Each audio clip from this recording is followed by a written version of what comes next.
Hi అండి, అందరు ఎలా ఉన్నారు? ఉట్టిగిని చూపిస్తున్నాను ఏంటనుకుంటున్నారా? పిల్లలకి ఈరోజు బగారా అన్నం చేస్తున్నానండి.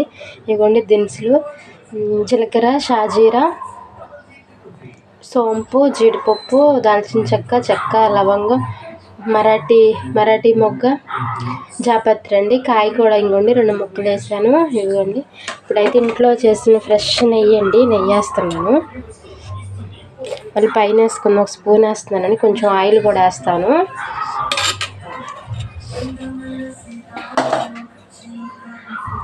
చూసారు కదండి, పిల్లలు ఈరోజు ఇంటి దగ్గర ఉన్నారనేసి వేస్తున్నాను. కొంచెం 2 స్పూన్ల ఆయిల్ అండి.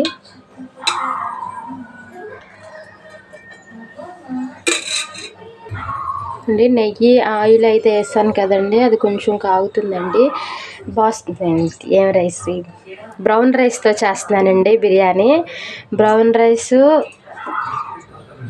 ఇవ్వండి, బ్రౌన్ రైస్ అండి. ఈ రైస్తో అయితే బిర్యానీ చేస్తున్నానండి. చూసారు కదా అంత బ్రౌన్ రైస్. ఈ బ్రౌన్ రైస్ ఎందుకని చేస్తున్నాను, చాలామంది పాపం బ్రౌన్ రైస్ తింటున్నారండి. ఇప్పుడు బ్రౌన్ రైస్తో బిర్యానీ ఎలా చేసుకోవాలో వాళ్ళకి కొంచెం ఐడియా ఉండదు కాబట్టి కొత్తగా ట్రై చేస్తున్నానండి. ఫస్ట్ టైం నేను ఇక్కడ ఇవ్వండి దినుసులన్నీ వేసేస్తున్నాను. అలాగే ఆకు కూడా వేసానండి. షుగర్ గురించి అని, వెయిట్ లాస్ గురించి అని ఇవన్నీ మానేస్తున్నారండి చాలా వరకు. అందుకే నేను బ్రౌన్ రైస్తో ట్రై చేస్తున్నానండి. ఈ దినుసులన్నీ ఫ్రై చేసుకోవాలండి. ఫ్రై చేసుకున్న తర్వాత అన్ని వెజిటేబుల్స్ కట్ చేసుకున్నానండి. నేను చూపిస్తా. ఇవ్వండి, క్యారెట్, పొటాటో, చిల్లీస్, టమాటో, అలాగే 1 నిమ్మకాయ, ఉల్లిపాయలండి. ఒక్కొక్కటి వేసుకుందామండి ఫ్రై అయిన తర్వాత. ఇవన్నీ ఫ్రై అయిపోయిందండి. ఇప్పుడైతే కరివేపాకు వేస్తున్నాను కొంచెం. నెక్స్ట్ వచ్చి క్యారెట్, పొటాటో వేస్తున్నానండి. ఇది కొంచెం ఫ్రై అయిన తర్వాత కట్నా కూడా వేసుకున్నాము. ఇవన్నీ క్యారెట్, పొటాటో ఆయిల్లో ఫ్రై అవుతుందండి. అలాగే ఉల్లిపాయలండి. ఉల్లిపాయల తర్వాత టమాటో, పచ్చిమిర్చి అండి. మొత్తం కూరగాయలన్నీ వేసేసాను. మామూలు రైస్ ఎలా చేసుకుంటున్నామో అలాగేనండి చేసుకునేది.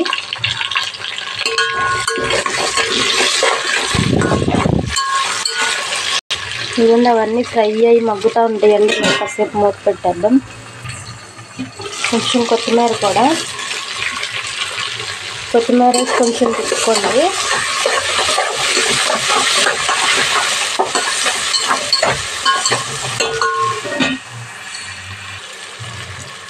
ఏమండి, రైస్ మాత్రం ఇవన్నీ కట్ చేసేలోపు ఒక 1/2 అవర్ ముందు మాత్రం నానబెట్టుకోండి. ఇవ్వండి రైస్ నానబెట్టేసాను నేను రైస్ని. ఓకేనండి, ఫ్రై అవుతూ ఉంటాయండి. ఒకసారి కలుపుకుందాం.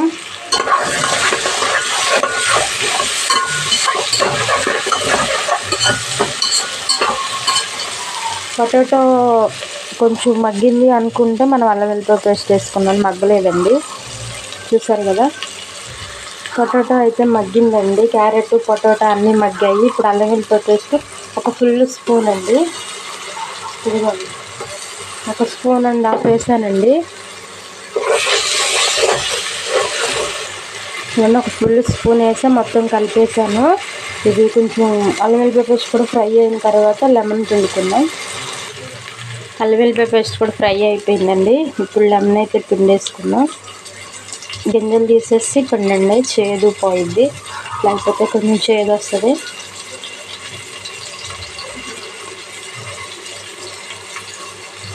పిండేసి ఒకసారి తిప్పేద్దాం. ఇదిగోండి, కొంచెం 2 స్పూన్లు పెరుగు కూడా వేసుకుందామండి. పెరుగు కూడా వేసుకుని ఒకసారి తిప్పుకుందాం.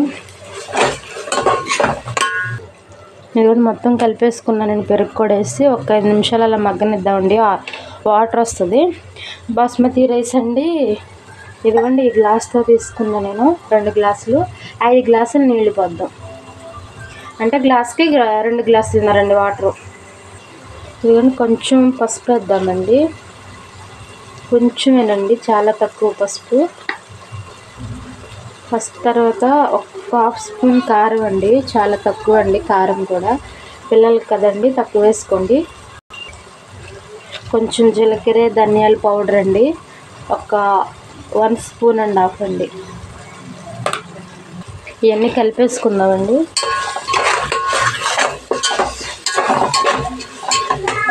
కలిపేసి కాసేపు మూత పెట్టి ఉంచండి.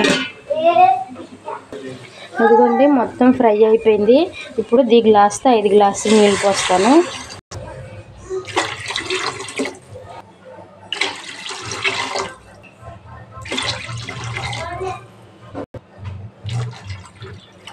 ఇదిగోండి 5 గ్లాసులు వాటర్ అయితే పోస్తే ఇప్పుడు ఉప్పు వేసుకుందామండి. టేస్టింగ్ సాల్ట్ అయితే నేను వేయట్లేదండి దీంట్లో.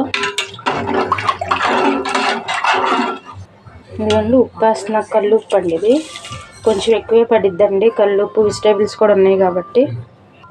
ఉప్పు వేస్తాం కదండి, బాగా కలిపేసుకున్నాను. కలిపేసుకుని మూత పెట్టేసుకున్నామండి హైలో పెట్టి. కొంచెం ఉప్పు కరిగాక ఉప్పు సరిపోయిందో లేదో చూద్దాం. కొంచెం కొత్తిమీర కూడా వేసి హైలో పెట్టేసి మూత పెట్టేసుకుందాం.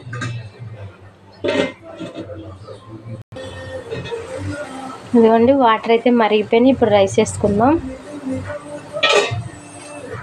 రైస్లో వాటర్ మొత్తం తీసేసానండి.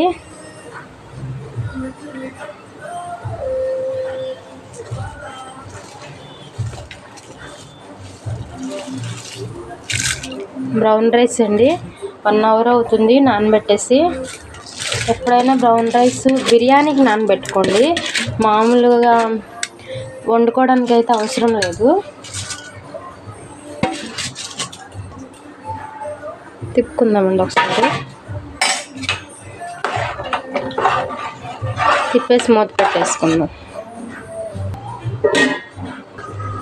కొంచెం ఈ బ్రౌన్ రైస్ ఉడకడానికి అయితే టైం పట్టిద్దండి. మధ్య మధ్యలో కలుపుకుంటూ ఉడకనివ్వండి. ఓకేనండి. బ్రౌన్ రైస్ ఎందుకు అంటే చాలామంది పాపం డైట్ కోసం అని, షుగర్ పేషెంట్లని, వాళ్ళు వీళ్ళు కూడా చాలామంది ఇప్పుడు మామూలు రైస్ తినడానికి భయపడుతున్నారు అనేసి నేను బ్రౌన్ రైస్తో కొత్తగా ట్రై చేస్తున్నానండి. ఈ వీడియో చూసిన వాళ్ళు లాస్ట్ వరకు చూడండి. చూసి లైక్, సబ్స్క్రైబ్, కామెంట్ మాత్రం అస్సలు మర్చిపోద్దండి. వీడియోస్ తీస్తున్నాను కానీ సబ్స్క్రైబ్స్ రావట్లేదు. సబ్స్క్రైబ్ బటన్ నొక్కండి, లైక్ చేయండి. ఎందుకంటే ఇప్పుడు వరకు హైలోనే పెట్టాను, చూసారు కదండి. ఇంకొంచెం వాటర్ ఇంకాలండి. కానీ వాటర్ మొత్తం ఇంకిపోతున్నాయి కదండి. నేను కొంచెం లైట్గా పసుపు వేసాను కదా, అందుకే పసుపు కలర్లో ఉందండి. లేకపోతే మరి బాస్మతి అది బ్రౌన్ రైస్ కలర్లో ఉంటుందండి. చూసారు కదా. ఇప్పుడు దీని మీద మనం కొత్తిమీర, నెయ్యి కొంచెం వేసి సిమ్లో పెడదాం. ఎందుకంటే చూసారు కదా ఎలా ఉందో, వాటర్ అన్నీ ఇంకిపోయినాయి కదా. ఇప్పుడు కొత్తిమీర వేసేస్తున్నాను. నెయ్యి అండి, కొంచెం నెయ్యి కూడా వేస్తున్నాను. వేసేసి దమ్లో పెట్టేద్దాం. నెయ్యి ఇష్టం లేని వాళ్ళు వేయవసరం లేదండి. సిమ్లో పెట్టానండి. సిమ్లో పెట్టేసి ఇంక గట్టిగా మూత పెట్టేసి దీనిపైన ఏదైనా గట్టిది పెడదామండి. ఎందుకంటే సిమ్లో పెట్టాను. ఎందుకంటే గట్టిగా ఇది రోల్ అయితే పెట్టానండి, కనిపిస్తుంది కదా. ఒక 20 మినిట్స్ తర్వాత చూద్దాం. ఎందుకంటే 15 మినిట్స్ అయిపోయింది. ఇప్పుడైతే మూత ఓపెన్ చేస్తున్నా. బాగా మగ్గిందండి. టేస్ట్ చేద్దాం. పర్ఫెక్ట్గా కుక్ అయిందండి. చూసారు కదండి. బ్రౌన్ రైస్తో బగారా అన్నం, పలావ్, వెజిటేబుల్ రైస్ ఏదైనా అనొచ్చండి. చూసారు కదా, సూపర్గా ఉందండి. ట్రై చేయండి, లైక్ చేయండి, సబ్స్క్రైబ్ చేయండి. థ్యాంక్ యూ సో మచ్ అండి ఫుల్ వీడియో చూసినందుకు.